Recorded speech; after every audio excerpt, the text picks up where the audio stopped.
Hi, this is Dustin Hausner. I am the Jewish Outreach and Program Director at Wayne YMCA. All our Jewish programming is funded through the Jewish Federation of Northern New Jersey. So today I'm really excited about our particular guest. I'm always excited for our guests, but as someone who grew up with comic books and as someone who's always been interested in Jewish characters and superheroes, it's really a great honor to meet someone who's doing great work in his own Israeli Defense comics and his characters, but I'll let him talk about it, but I would love to introduce you to Joshua Stulman, who's the creator and artist for Israeli Defense Comics. He's also the co-founder of the Jewish art gallery, Hadass Gallery, and he's also spoken on many times about Jewish history of the comic book industry. He's really just been a really good Renaissance man in regards to Judaism and comics. So Joshua, it's really great to have you here today. Hi, nice to be here. Thanks for the introduction. No, absolutely. I'm really excited to talk about this. But before we jump ahead, if you could have a few minutes just to talk a little bit about who you are and the work you do for anyone who's unfamiliar. Sure. So I grew up in north of Philadelphia. I'm an artist, and I've kind of pursued Jewish themes in my artwork for, well, as long as I've been making anything close to artwork, even when it goes back to children's drawings. So, when I'm doing Spider-Man sketches and things like that when I'm a kid, I'm also drawing, if I'm going to draw my own superhero, it's going to be a Jewish superhero. And I usually have like a Magen on his chest and things like that. But originally I was a painter. I went to school for painting, art history and anthropology at Penn State. I went through a very bizarre incident of censorship by the entire art department over my work. Which dealt with Israel and Zionism and specifically terrorism. And as a result of this censorship, it kind of pushed me into this even more so direction of exploring what terrorism is, how it works, and how to communicate it to people. And what I realized was that paintings on a wall were not going to really do it, because in order to see the paintings, you had to go to where the wall was, wherever the gallery was.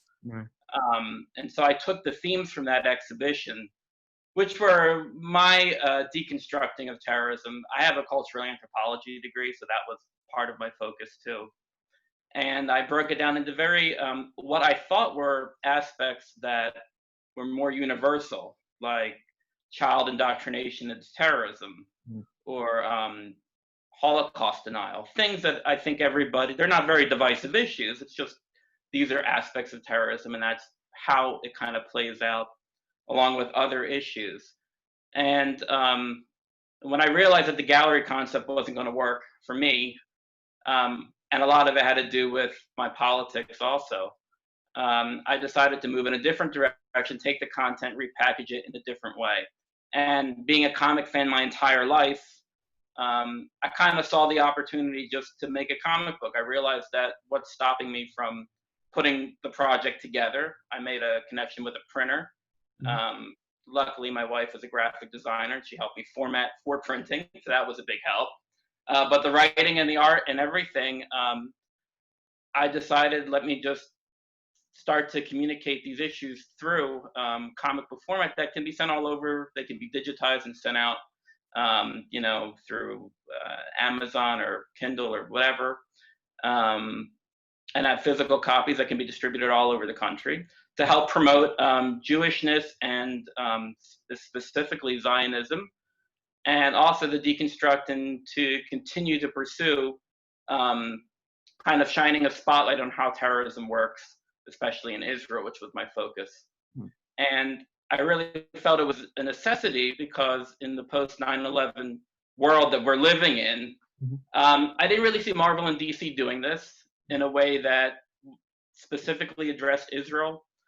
In the past, Marvel and DC and the big comic book companies have been very timid about approaching Israel. And if they did, it was always in a moral equivalency manner, which I didn't think was an honest look at what was going on in Israel. So, for example, when Marvel comes out with the character Sabra in the 1970s, her first story is equivalating, making a moral equivalence between her and a young Palestinian child that's killed, and then you have to deal with this immediate moral equivalency. And it really didn't go anywhere into exploring the topic. So I came out with my book, and my book was called Israeli Defense Comics. I made it the title, I made it the name of the company. And the main character, in fact, I'll show you a copy of number 1, is Magen. And Magen's name means the shield, so he's the shield of Israel.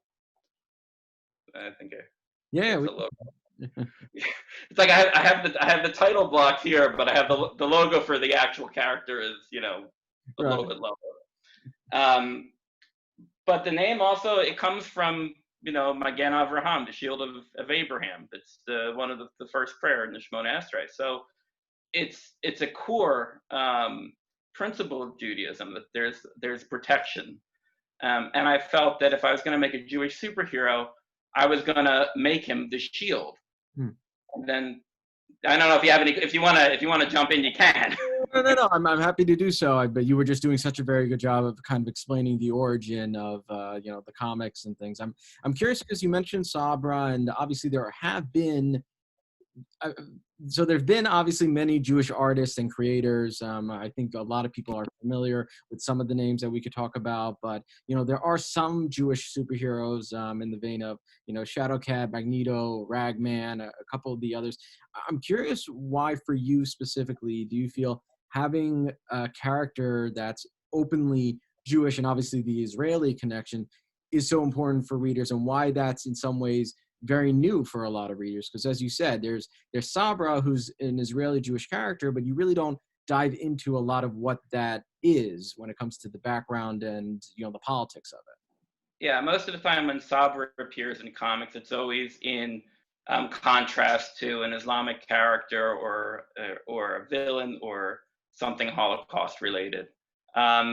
Specifically, Magneto, Thing, the Atom. I guess Batwoman wouldn't count, but those 3 characters are like the main Marvel characters that people know, or Marvel and DC that people know from the 80s. That's all retroactive continuity. So Magneto wasn't always Jewish. They just made him Jewish in the 1980s. And this was through the work of Chris Claremont, who was writing the character 20 years after the character was created. Before, Magneto was just this megalomaniac that came from Eastern Europe someplace. Right. He wasn't Jewish in any kind of respect, and the story wasn't tied to anything. He was basically a Doctor Doom light. And that was just the way he was created, and that's how he was used for 20 years, until Chris Claremont built a background and really reinvented the entire character. And the same really could be said for Thing.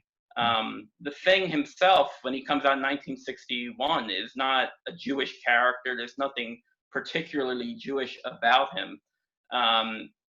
And through the entire Stanley and Jack Kirby run, there's no mention of Hanukkah or anything like that. And then continuing in 30 years later, there's nothing Jewish about the Thing, except that, yeah, he talks like a New Yorker. It's not even his Aunt Petunia. There's nothing specifically Jewish about that. But because the character had always been kind of seen as like a caricature of Jack Kirby, they kind of 40 years later made the character Jewish. So this kind of retroactive continuity has been how Jewish creators and writers and people involved in comics have kind of, I guess not subversively, but subtly introduced Jewish identity into comics, whereas in the 1960s and the 1970s, you've got the Black Panther, you've got Luke Cage, you've got people that when they want to do ethnic characters, when they want to reach out to the diversity of the population of the country, and of course in the 1970s they wanted to mass market to the entire world. So you had Canada and Russia and Africa all wrapped up in the new X-Men. That's Storm and Colossus and Wolverine are all international Nightcrawlers, Germany. So those are all international characters. And it's really only this like subtle retroactive continuity that there have been any kind of Jewish characters. So in some ways, what I'm doing is actually kind of new, even though it feels kind of like it's been done and like there have been characters like this before. The character was created for the purpose of promoting Israel and addressing issues in Israeli society and to specifically talk about terrorism. So I guess in that way, I've kind of addressed the oldness of the Jewish characters, but also the newness of the characters. And one of the main issues I had with comic history in general when it comes to Judaism is, first of all, it comes way late in the game. People want to talk about, crypto Judaism in comics. They'll usually hold up Superman, but it's not. It's just not there. It's just not. It's a stretch, and it's a creative stretch, and I commend the people who hold it up. But the facts don't lay out. And what disturbed me, what was actually disturbing, Please. was, I'm also grew up in the 80s and the 90s, and when I was watching the Spider-Man animated TV show, they introduced the character of the Red Skull. Right. Yeah, and the Red Skull had no Nazi relationship at all. There was no symbol of the swastika, which is the ultimate symbol of evil. Right. And as I look into the past, both as a collector and because of my interests, sure. They started wiping away Nazi symbols from characters that were evil, and started to move them, keep on distancing them, starting at this point where everyone's like, okay, Nazis are bad, and then going, well, Nazis aren't Germans. Well, only the Nazis were bad, and there are all these Germans that weren't bad. And then they start to kind of diffuse it a little bit. And I wanted to bring it back to that discussion of what is evil, how does evil work? And that means not mincing your words. It means going back and taking a look at what's there and really approaching it from an honest standpoint. So let's dive in a little bit. And obviously, I'm someone who grew up watching the Spider-Man animated series, and obviously we could just look at classic examples now of, the Red Skull being connected to Hydra instead of, not so much Nazis. I mean, we could go through kind of the deconstruction of some of those things, but in regards to your character, which, as you mentioned, is Jewish, Israeli, focused on terrorism, can you tell us, for someone who hasn't read the comics yet, who may be interested in reading the comics, can you tell me about the character itself? Like, what's the motive? What's the, what makes this character tick, I suppose is the way of putting it. So the origin of the character I actually haven't done, although I know it. It's not something I've done yet. What I wanted to do is, just as from a storytelling point of view, is to immediately start telling stories where the character is already established as the superhero. So in the very first page of the first comic, not only is he already in costume and you already see him, he's already captured. So I've already given, like, my segue is you're already walking into the guy's story like halfway through. So I thought this was an exciting way to do the comic book, and each book itself is its own story from beginning to end, and they're about 30 pages long, so they're about a comic book and a half with no commercials or advertisements. But the character is somebody, I can give you his name, since it's not named in the comics. Why not? His name's David Magen. Okay. Big reveal. It's a good no. I actually, I grew up in a very Jewish area, and people used the name Magen, and I was like, oh, okay, well, that's going to be fun. And, you can have fun with comics and still talk about series. It doesn't have to be serious all the time. Right. So his name's fun, David Magen. Why not? And you know how many Jews are walking around in Israel named David Magen? It's a solid name. So let me ask, because again, you were talking about some of the themes, and again, I think it's really interesting. You actually do in one of your comics, you were talking about like characters in the 80s and 90s. He partners with another Jewish character Jewish superhero who also was constructed independently. I was wondering why you decided to do something like that as a partnership, and what do you think is the importance of, especially Jewish community trying to find comics like yours of, these Jewish superheroes and, this identity. Okay. So like I said, I grew up in Cheltenham, which is a little bit north of Philadelphia. It's a very Jewish area. I actually went to the high school that the Prime Minister of Israel went to, and I went to his Boy Scout troops. So there's a very strong connection. And in that area, I lived in a place where there was a synagogue every 2 blocks, and everybody went to everybody else's synagogue. So it was a very Jewish place. I mean, they had intramural basketball sports and all that kind of stuff that was just promoted and made for the Jewish community. So it was a very vibrant. And from this community, happened to be a local person who was a barber. That was what he did for, or a hairstylist for his living. And he had always wanted to do comic books, and he grew up reading the original comics from the 1930s. His name was Al Wiesner, and he created in 1984, technically, although it didn't appear till 1988, a character called Shaloman, which was basically a mix of, honestly, Captain Marvel, if you know the traditional Captain Marvel, and the Golem. And it came out in 1988, and he self-distributed, and he made it in Philadelphia, and he took it to all the synagogues and got it into the storefronts. And I bought it as a kid. I was probably 6 years old, and I bought the comic book every time he made a comic book. I bought the book, but there was a certain point where the book became, where I outgrew the book. The book was really made for an 8-year-old at 13 and 14 and 15. It was fun to have, but I wanted something that was more in step with the Marvel and DC books. And that's kind of where I kind of departed and kind of started to feel the need for a more modern character. But Al Eisner's work on Shaloman is fantastic, and he got a San Diego Comic-Con Inkpot Award for it.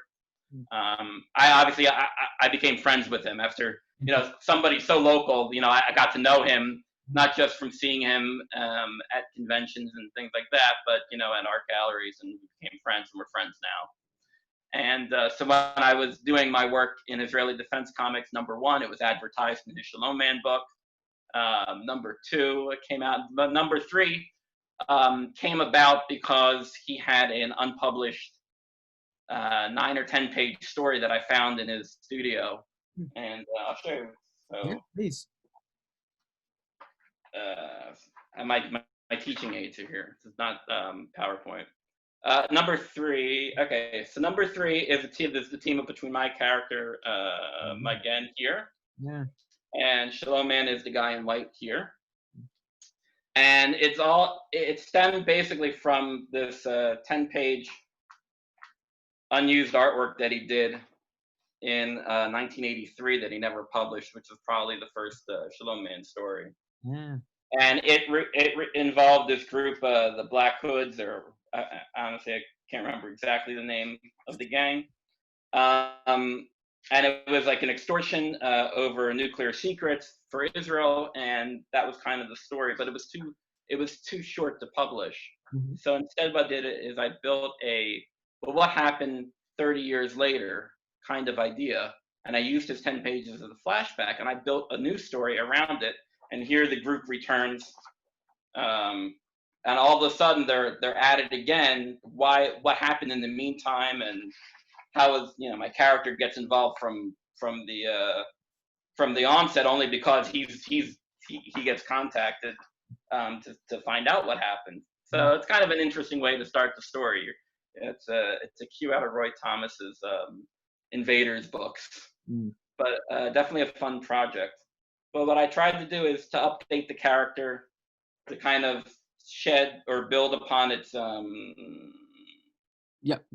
transformation sequence I'm trying to show you. No, you're doing a good job. And again, part of it is I hope people will get kind of a peek, and if they want to, of course, buy the book, we'll mention your website and where they can get it from. But so if you imagine Al Wiesner Shaloman as Superman or Captain Marvel character, the Golem come to life, my character is very different.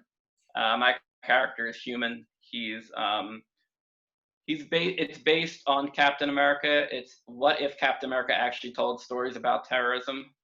I named him the Shield not only because of Magen Abraham, but also because the first patriotic character in the United States, the first superhero, was called the Shield.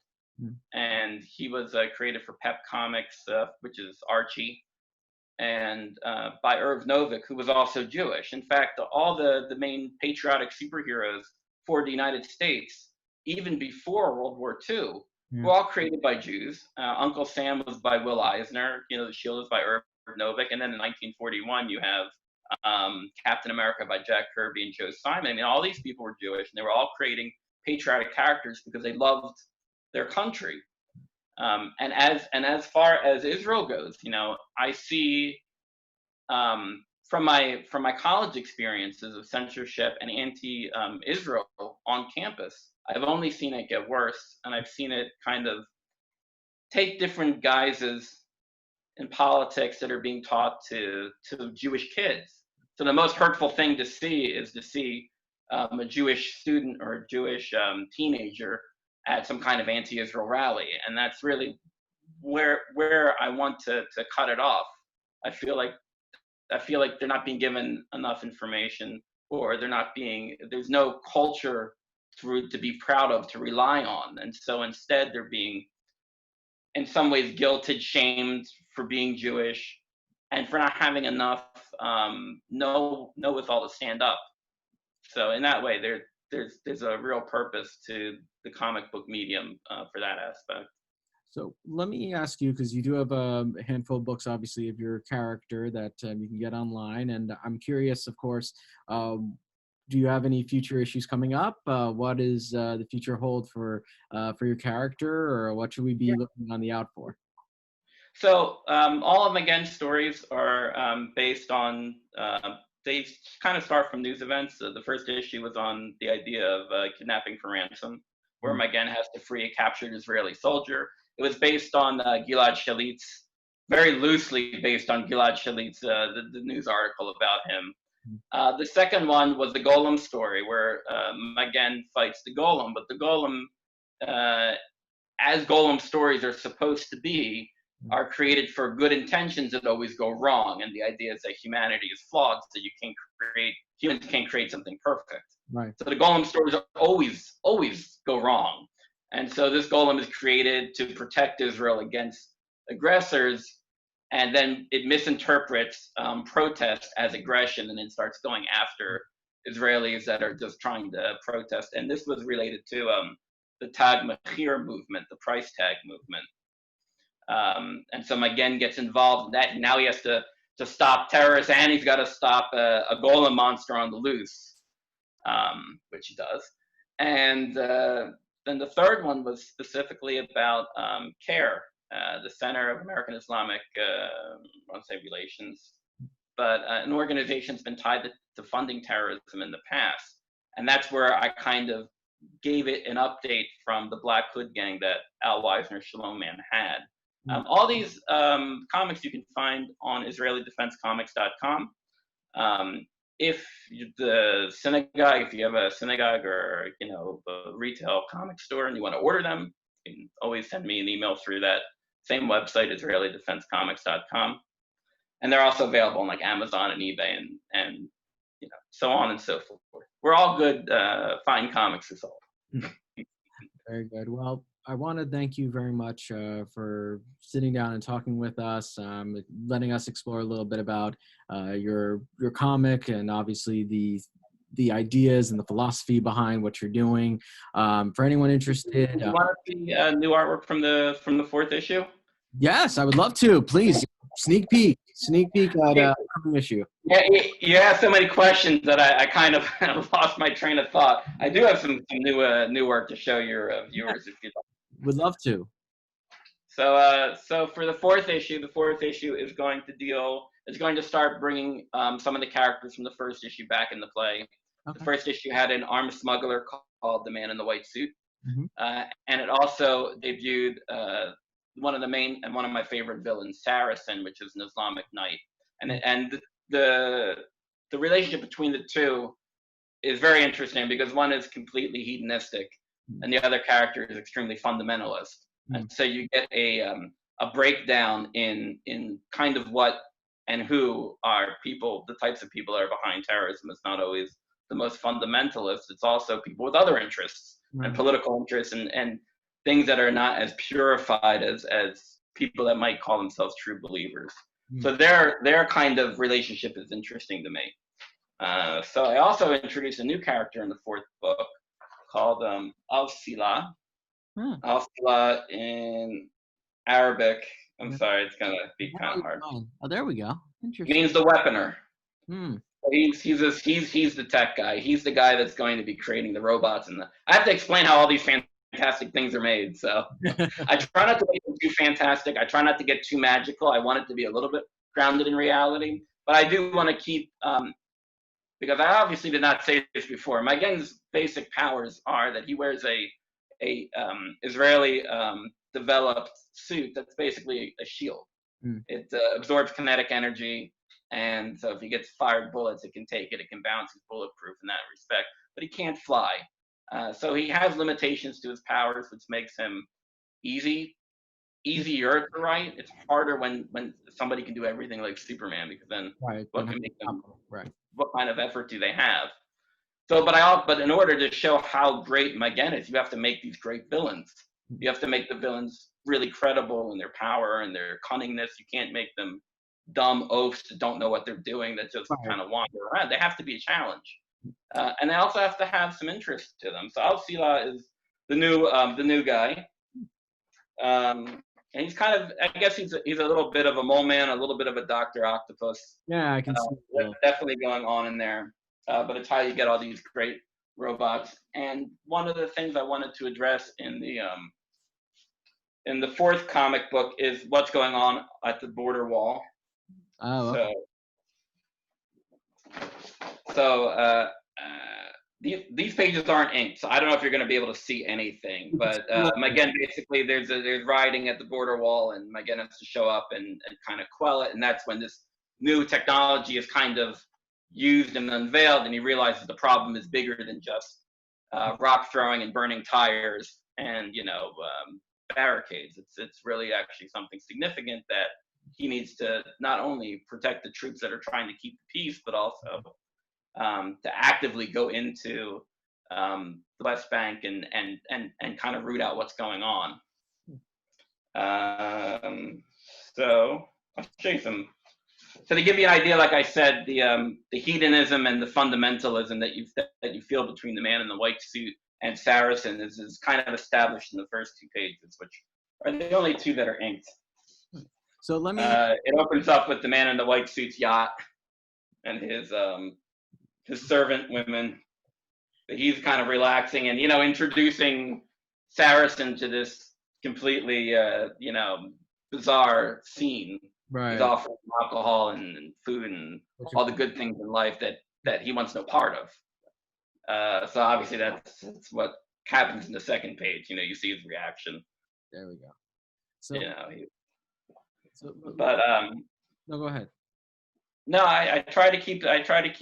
The issues are so complex sometimes and so many that I actually run a fact sheet in the back of my comic book, which kind of details, when I talk about something that's factual, you can actually go and read them. Read the articles that I've kind of. I think this is the right page. Yeah, we can. The back pages here, you can look them up. You can see where I'm getting my information from. That way, it builds a little bit of education, but also entertainment and credit. And I want really Magen to be the superhero that not only promotes and represents Israel, but also is somebody that that people can be proud of, that Jewish kids can read and connect with and enjoy. I mean, it's not just meant to be a lecture of terrible things. It's a story about this guy who's trying to do his best to protect the people he loves and of course Israel and the country, and it in many ways is something that I feel is needed in today's world. Let me ask you, any idea when the fourth issue might be out for release, or it's a work in progress currently?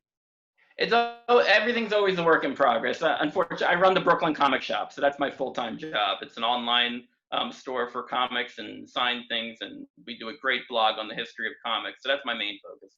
I am able to get these books out every 2 years.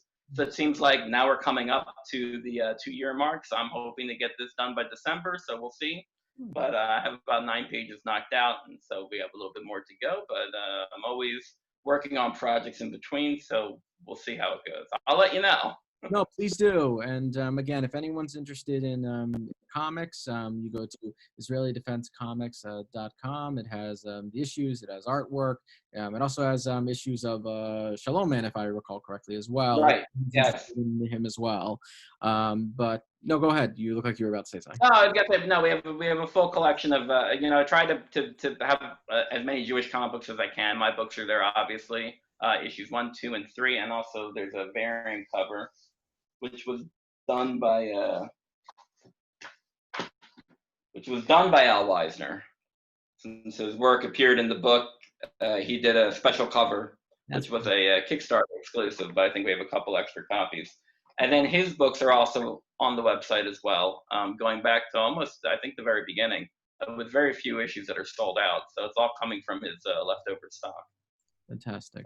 Joshua, I really want to thank you for your time today. We learned a little bit about your comics, about your history, about what you're trying to do here. Again, if anyone's interested, IsraeliDefenseComics.com. I hope everyone will stay safe, stay healthy.